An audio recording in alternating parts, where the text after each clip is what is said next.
बघा प्रॉब्लेम पहा.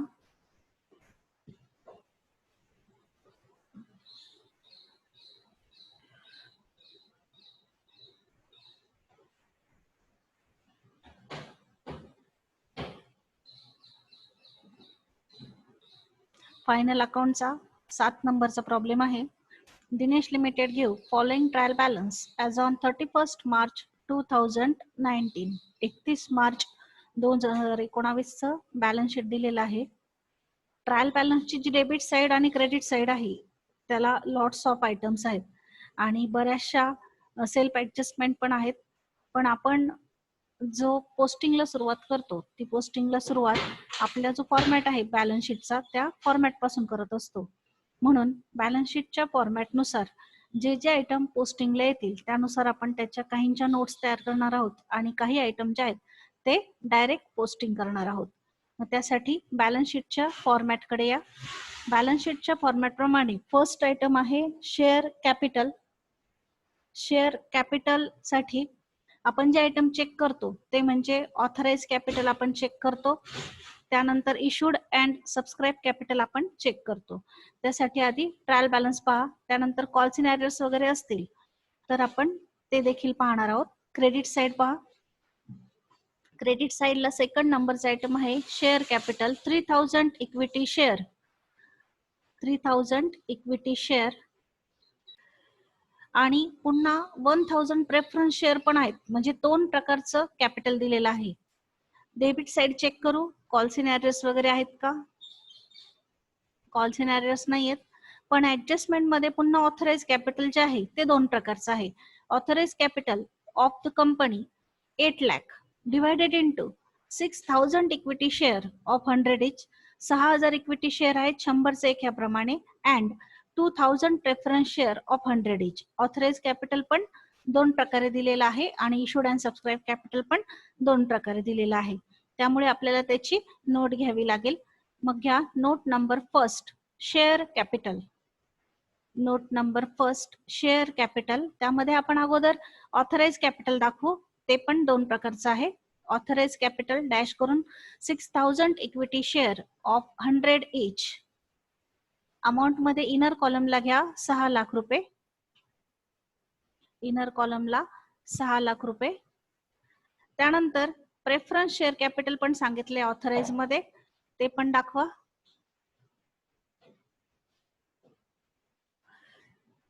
Preference share capital जे आहे ते ऍडजस्टमेंट मध्ये सांगितल्याप्रमाणे authorise 2000 preference share of 100 each. Amount मध्ये 2 लाख इनर कॉलमला आणि मग दोन्हींची टोटल करून आउटरला 8 लाख. त्या खाली 2 रेषा मारा, कारण की ऑथराइज कॅपिटल आपण कॅल्क्युलेशनला घेत नाही.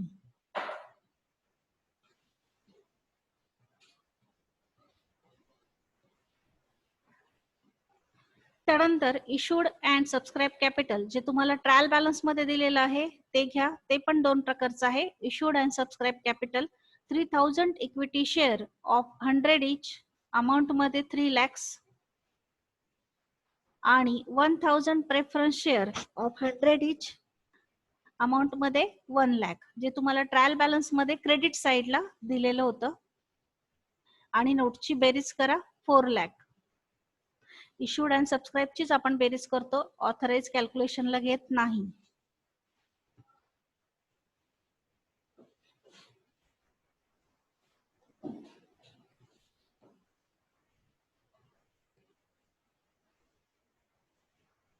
ऑथराइज कॅपिटल आपण 6000 equity share of 100 each. Amount मध्ये 6 लाख.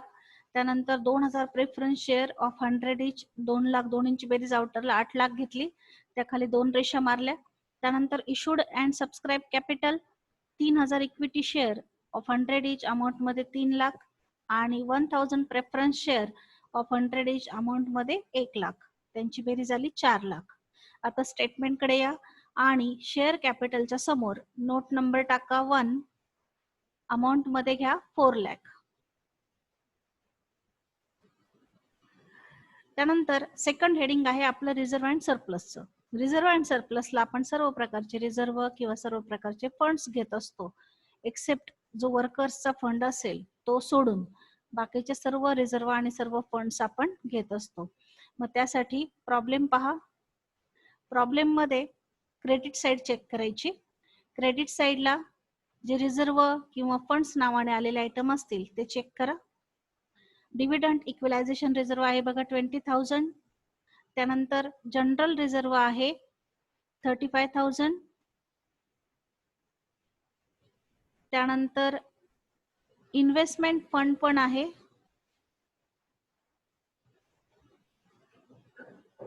इन्व्हेस्टमेंट फंड आहे 20,000 रुपये. Investment fund 20,000. त्यानंतर पुढचा फंड पहा कुठला आहे का रिझर्व किंवा फंड.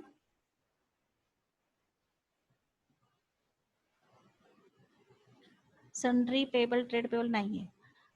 मागच्या स्लाइड मध्ये पाहू आणखी कुठला रिझर्व राहिलाय का. नाही. मग 3 रिझर्व दिसले आपल्याला. डिव्हिडंड इक्वलायझेशन आहे, त्यानंतर जनरल रिझर्व आहे आणि इन्व्हेस्टमेंट फंड आहे. आता ऍडजस्टमेंट मध्ये काही ट्रान्सफर वगैरे आहे का ते चेक करू. ऍडजस्टमेंट पहा कुठे कुठल्या रिझर्वला ट्रान्सफरचे ऍडजस्टमेंट वगैरे आहे का किंवा ऍडिशन टू रिझर्व आहे का पहा. आहे.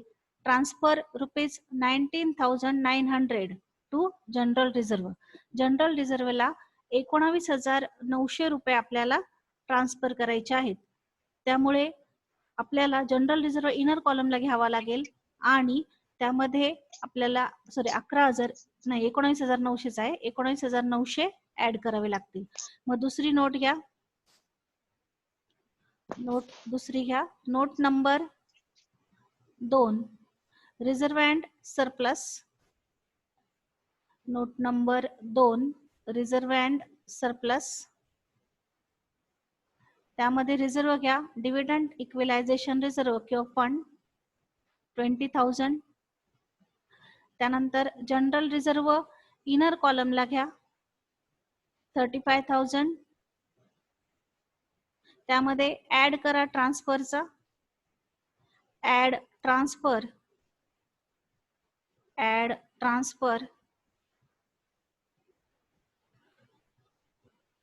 19,900.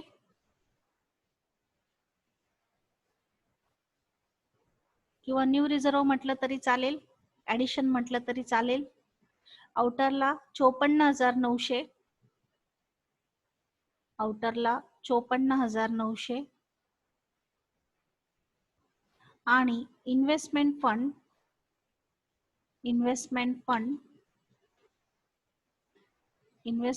किती आहे पहा. इन्व्हेस्टमेंट फंड 20,000 आहे. इन्व्हेस्टमेंट फंड 20,000 घ्या.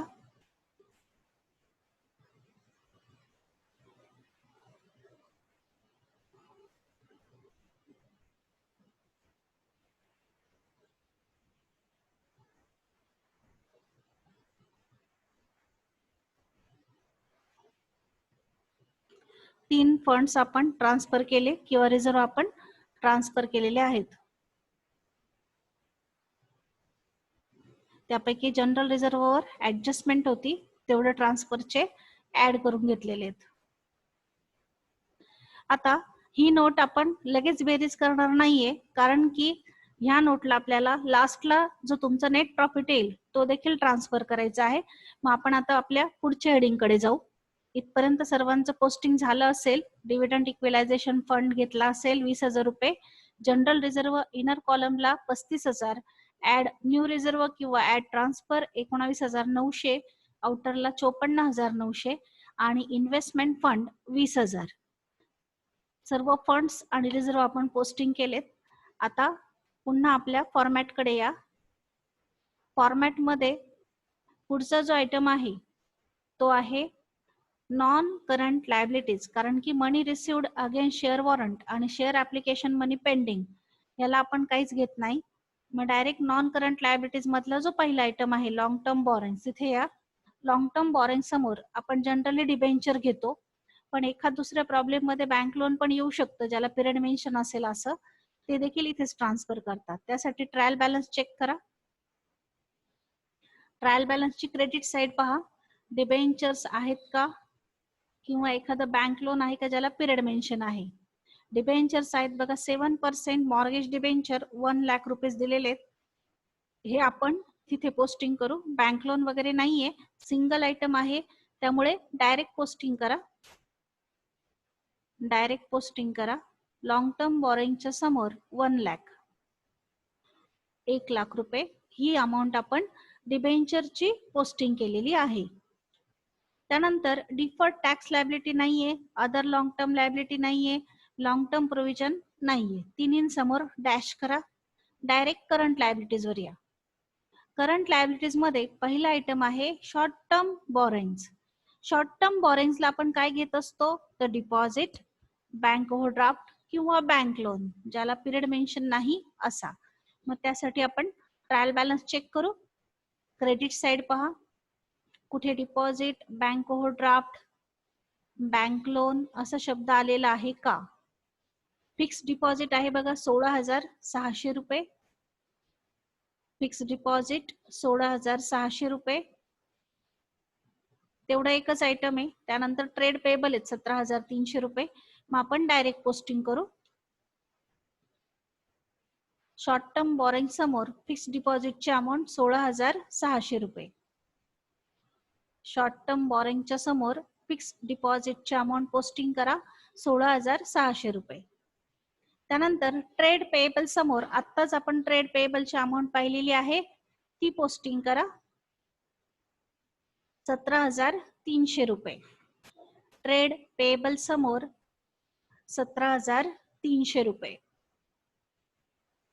त्यानंतर अदर करंट लायबिलिटीज मध्ये आपण काय घेतो तर ज्या लायबिलिटीज आहेत परंतु वरच्या कोणत्याही हेडिंग मध्ये बसलेल्या नाहीत अशा लायबिलिटीज.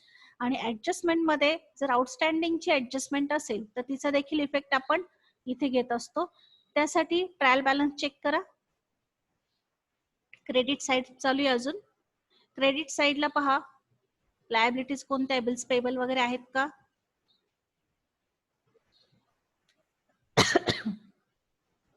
ह्या ज्या आहेत ते खर्च आहेत. हा सॅलरी अँड वेजेस पेएबल आहे पहा, पेएबल आहे. पेएबल म्हणजे आउटस्टँडिंग म्हणजेच द्यायचे राहिलेले, त्यामुळे हा आयटम येईल अदर करंट लायबिलिटीजला. त्यानंतर अदर ऑपरेटिंग रेव्हेन्यू नाही येणार इथे. सन्ट्री इन्कम आहे तो नाही येणार. ट्रेड पेएबल नाही येणार. एक आयटम येईल ट्रायल बॅलन्स मधला. ऍडजस्टमेंट चेक करू. ऍडजस्टमेंट मध्ये डिबेंचर वर इंटरेस्टची वगैरे ऍडजस्टमेंट आहे का ती पहा. डेटर्स वर आहे, discount on issue of debentures, नंतर provision for taxation. Okay, adjustment मध्ये नाहीये पण इथे सेल्फ ऍडजस्टमेंट वगैरे आहे का, डिबेंचरची तारीख आहे का ती चेक करून घ्या. नसेल तर मग तेवढाच आयटम आपल्याला पोस्टिंग करावा लागेल. बॅक जाऊ आपण. प्रॉब्लेम मध्ये पुन्हा पाहून घेऊ तारीख वगैरे आहे का कुठे मेन्शन केलेली. डिबेंचर्सच्या समोर 7% डिबेंचर 1,00,000 दिलेले 7% डिबेंचर्स आहेत म्हणजे त्याच्यावर इंटरेस्ट जे आहे ते 7,000 रुपये पेड व्हायला पाहिजे. आता डेबिट साइडला चेक करा कुठे इंटरेस्ट ऑन डिबेंचर वगैरे अशी ऍडजस्टमेंट आहे का. डेबिट साइडला चेक करा. हा इंटरेस्ट ऑन डिबेंचरची ऍडजस्टमेंट आहे पहा. 5,000 रुपये पेड केलेले आहे म्हणजे इथे आपल्याला जरी ऍडजस्टमेंट मध्ये डिबेंचर इंटरेस्ट द्या असं सांगितलेलं नसेल तरी आपण स्वतःहून पाहून घेतलंय की डिबेंचर 7% आहेत आणि अमाऊंट आहे 1,00,000 रुपये. मग 7% नी 1,00,000वर 7,000 रुपये इंटरेस्ट यायला पाहिजे. परंतु डेबिट साइडला जे इंटरेस्ट पेड केलेलं आहे ते 5,000 रुपये आहे. म्हणजे याचा अर्थ 7,000तून 5,000 वजा करून जे 2,000 रुपये इंटरेस्ट येतं ते अजून आउटस्टँडिंग आहे, द्यायचं बाकी आहे. त्यामुळे डिबेंचर इंटरेस्टची जरी ऍडजस्टमेंट दिलेली नसली तरी आपल्याला ही सेल्फ ऍडजस्टमेंट करावी लागेल. आणि हे आपण कशावरून ठरवलं तर आपल्याला जे ट्रायल बॅलन्स मध्ये डिबेंचर दिलेले होते ते 7% चे होते आणि त्याची अमाऊंट होती 1,00,000 रुपये. त्यावरचं जे व्याज आहे ते डेबिटला दिलेलं होतं इंटरेस्ट ऑन मॉर्गेज डिबेंचर 5,000 रुपये, म्हणजे 7,000च्या ऐवजी 5,000 रुपये इंटरेस्ट पेड झालेले आहे. याचाच अर्थ 2,000 रुपये आउटस्टँडिंग आहे. ही आपल्याला सेल्फ ऍडजस्टमेंट आहे किंवा हिडन ऍडजस्टमेंट आहे, ती आपल्याला करावी लागेल. मग नोट घ्या, पुढची नोट घ्या. Other current liabilities, note number 3. Other current liabilities, note number 3. त्यामध्ये घ्या सॅलरीज अँड वेजेस पेएबल 5,900, 5,900 आणि आउटस्टँडिंग इंटरेस्ट ऑन डिबेंचर, त्याचं मी कंसामध्ये कॅल्क्युलेशन दाखवलंय, तुम्ही पण दाखवा म्हणजे जास्त लक्षात येईल. 7% on 1 lakh is equal to 7,000 minus 5,000. 5,000 रुपये हे पेड आहे आणि वजाबाकी करून आउटरला 2,000. नोटची बेरीज करा. 7,900, 7,900. अदर करंट लायबिलिटीची आपण नोट घेतलेली आहे. त्यामध्ये salaries and wages payable 5,900 posting केले.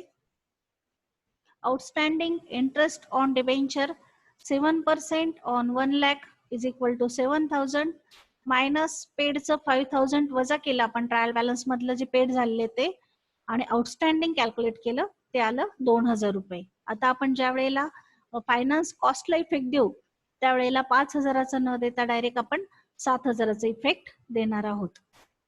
नोटची बेरीज घ्या. 7,900. नोटची बेरीज घ्या. 7,900. आता स्टेटमेंट कडे या. स्टेटमेंटला अदर करंट लायबिलिटीज समोर नोट नंबर 3 लिहा आणि अमाऊंट मध्ये 7,900 लिहा.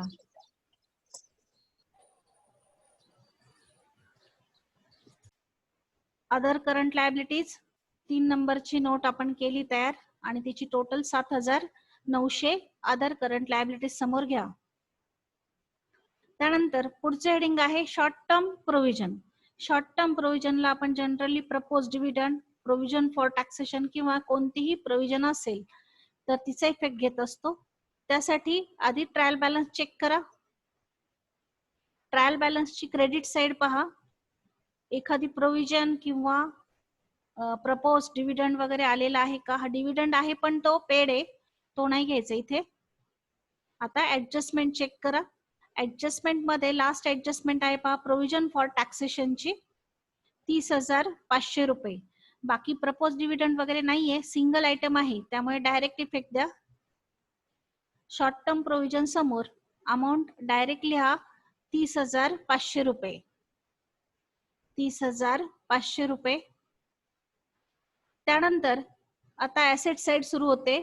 ऍसेट साइडला पहिलं हेडिंग आहे टँजिबल ऍसेट. टँजिबल ऍसेटला आपण ज्या डोळ्यांनी दिसतात आणि ज्यावर आपण डेप्रिसिएशन चार्ज करतो अशा ऍसेट घेत असतो. त्यासाठी त्याची नोट घ्यावी लागेल. Note number 4 tangible asset. Tangible asset. आता डेबिट साइडला या आणि ऍसेटची नावं चेक करा.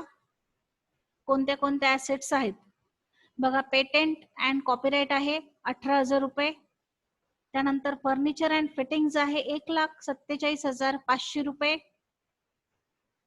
त्यानंतर बिल्डिंग आहे 2,32,000 रुपये. परत ऍडिशन टू फर्निचर आहे 2,500 रुपये आणि त्याला तारीख दिलेली आहे 1/4/18. आपला ट्रायल बॅलन्स आहे 31 मार्च 19 म्हणजे वर्षाच्या सुरुवातीला ही खरेदी झालेली असेल. आपल्याला ही रक्कम फर्निचर मध्ये ऍड करावी लागेल 2,500 रुपये. त्यानंतर आणखी कोणती फिक्स असेट आहे बघा. टँजिबल प्लांट अँड इक्विपमेंट आहे 2,45,000 रुपये. लूज टूल्स आहेत 7,500 रुपये. पण लूज टूल्सचा रूल आहे की लूज टूल्स वर जर डेप्रिसिएशन असेल तर आपण ती टँजिबलला दाखवणार आणि जर डेप्रिसिएशन नसेल तर आपण ती दाखवणार आहोत इन्व्हेंटरीज मध्ये. मग ऍडजस्टमेंट चेक करू. डेप्रिसिएशनची ऍडजस्टमेंट कशावर आहे? डेप्रिसिएशनची ऍडजस्टमेंट फक्त फर्निचरवर आहे. त्यामुळे लूज टूल्स आपल्याला टँजिबल ऍसेटला घेता येणार नाही, ते आपल्याला इन्व्हेंटरीजला दाखवावे लागतील.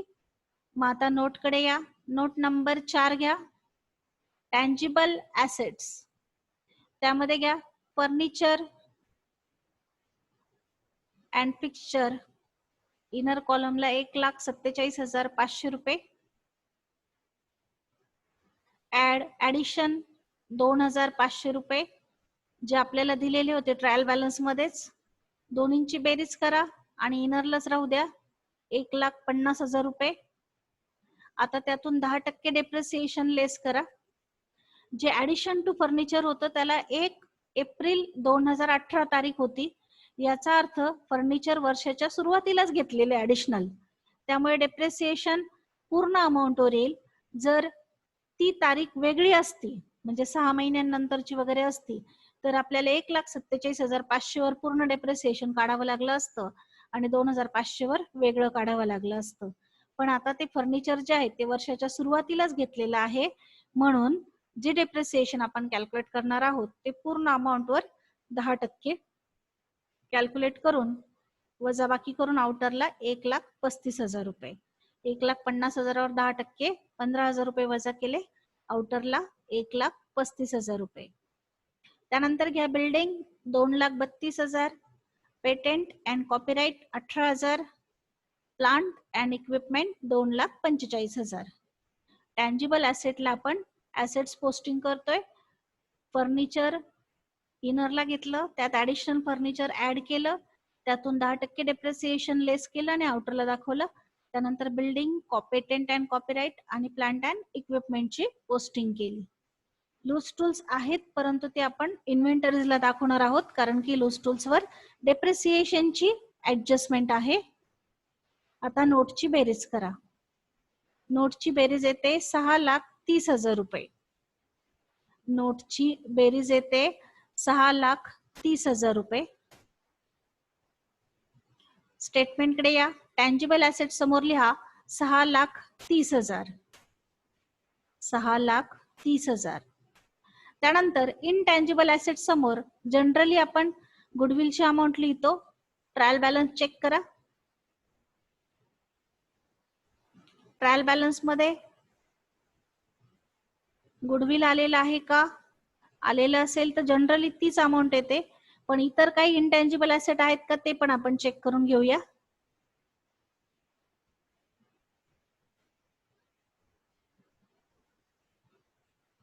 डेबिट साइड पाहतोय आपण.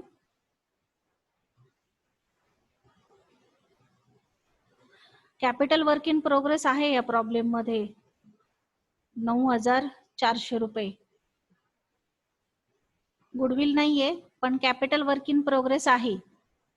इनटँजिबल ॲसेट जे आहे त्यासमोर डॅश करा आणि कॅपिटल वर्क इन प्रोग्रेस समोर 9,400 रुपये घ्या. कॅपिटल वर्क इन प्रोग्रेस समोर 9,400 रुपये घ्या. कॅपिटल वर्क इन प्रोग्रेस दिलेला आहे. इनटँजिबल ॲसेट नाहीये म्हणजे गुडविल नाहीये.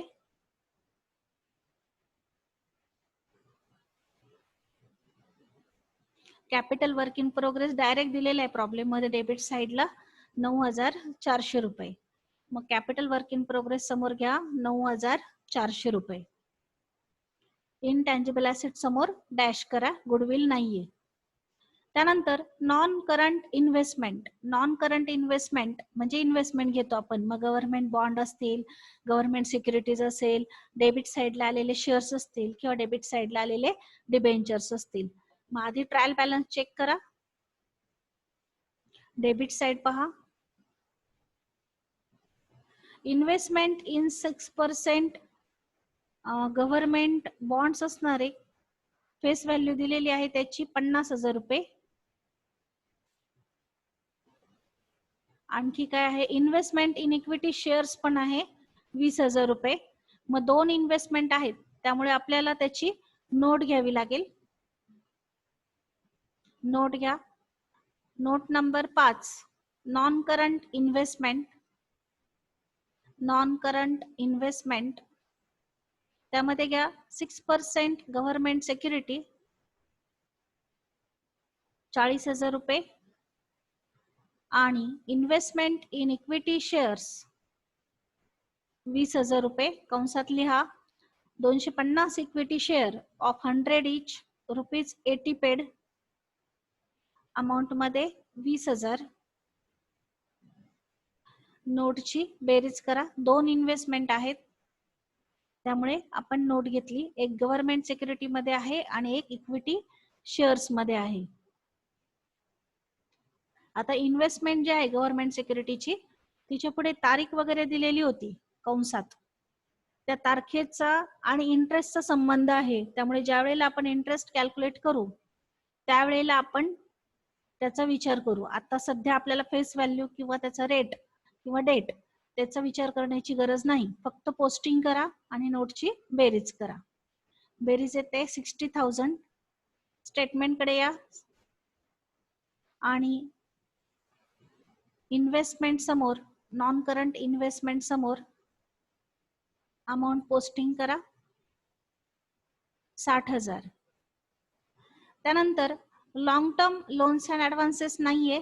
अदर नॉन करंट ऍसेटला आपण काय घेतो तर preliminary expenses, discount on issue of shares, discount on issue of debentures. त्यापैकी काय आहे बघा, पहिलाच आयटम आहे discount on issue of 7% mortgage debenture, ₹2,000. आणखी कोणता आयटम आहे का चेक करा, प्रिलिमिनरी एक्सपेन्सेस किंवा discount on issue of shares वगैरे.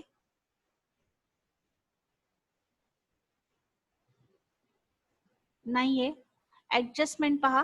ऍडजस्टमेंट मध्ये रिटर्न ऑफ ची ऍडजस्टमेंट आहे चौथी. Discount on issue of debenture, return of 70%, 70% return of करायचे आहेत 2,000तून. मग नोट घ्या. Note number 6 other non current asset. Note number 6 other non current asset. त्यामध्ये घ्या discount on issue of 7% mortgage debenture, inner कॉलमला 2,000. लेस रिटर्न ऑफ 70%, 2,000च्या 70% कॅल्क्युलेट करा, ते येत आहेत ₹1,400. वजाबाकी करून आउटरला 600. नोटची बेरीज देखील येते 600. 600. 6 नंबरची नोट घेतली आपण अदर नॉन करंट ऍसेटची. त्यामध्ये आपण discount on issue of 7% mortgage debenture दाखवले, इनर कॉलमला ₹2,000. लेस रिटर्न ऑफ 70% 1,400, आउटरला 600. नोटची बेरीज पण आली 600. स्टेटमेंट कडे या आणि अदर नॉन करंट ऍसेट समोर लिहून टाका ₹600. इथे आपल्या नॉन करंट ऍसेट संपल्यात. आता करंट ऍसेटला सुरुवात होते. करंट ऍसेट मध्ये फर्स्ट आयटम आहे करंट इन्व्हेस्टमेंट. इन्व्हेस्टमेंट ऑलरेडी आपण पोस्टिंग केलेली आहे, त्यामुळे डबल पोस्टिंग करण्याची गरज नाहीये. त्यानंतर आहेत इन्व्हेंटरीज. इन्व्हेंटरीज मध्ये आपण जनरली क्लोजिंग स्टॉक घेत असतो, पण ह्या प्रॉब्लेम मध्ये आपल्याला लूज टूल्स पण इथेच दाखवायचे, त्यामुळे त्याची नोट घ्यावी लागेल. क्लोजिंग स्टॉक तुम्हाला ऍडजस्टमेंट मध्ये दिलेला आहे. ऍडजस्टमेंट पहा. 7वी adjustment, stock of raw material on 31 March 2019 11,900. मग नोट घ्या. Note number 7 inventory.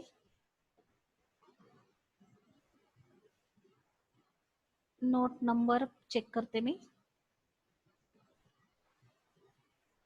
67. Okay. Note number 7 inventories.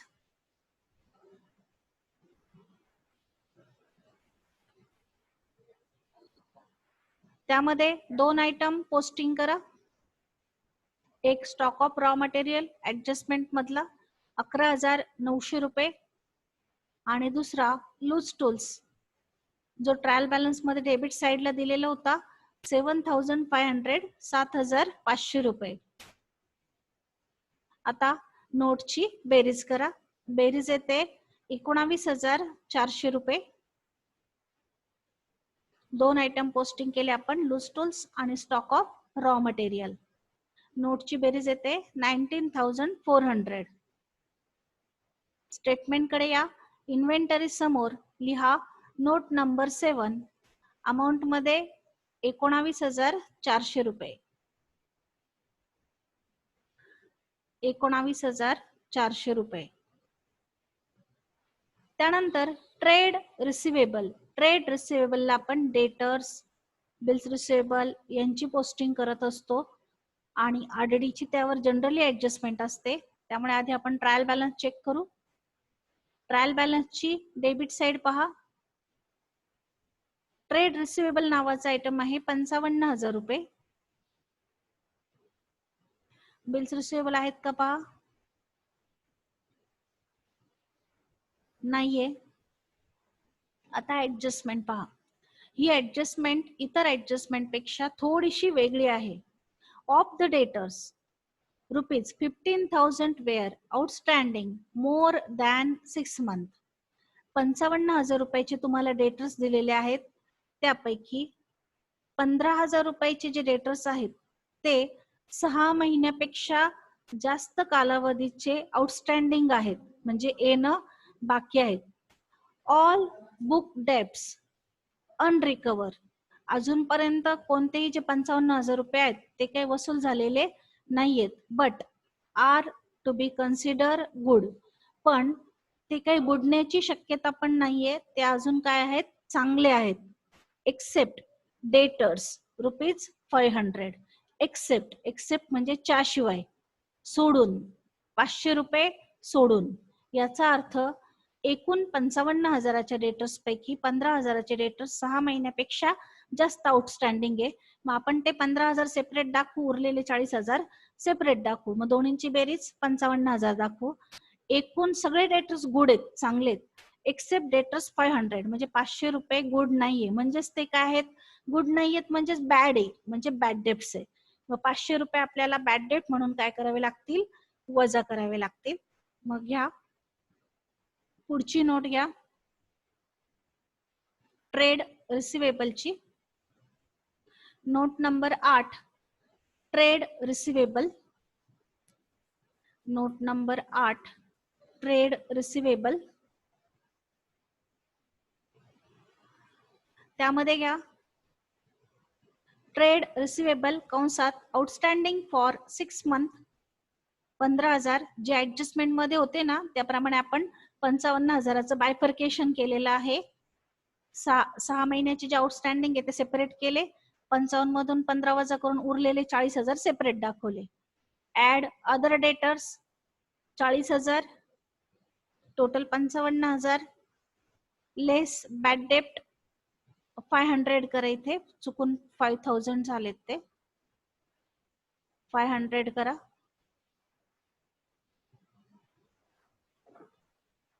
आउटरला 54,500 रुपये. आउटरला 54,500 रुपये.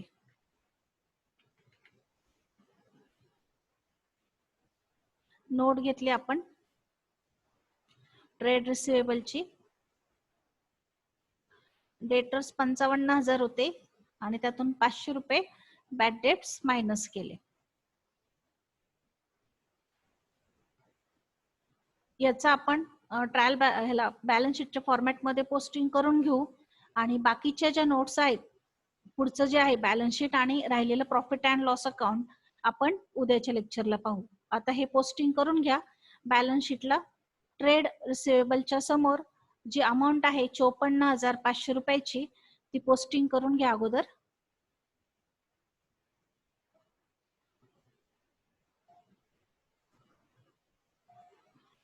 बाकीचा जो उरलेला प्रॉब्लेम आहे तो आपण उद्याच्या लेक्चरला पाहू.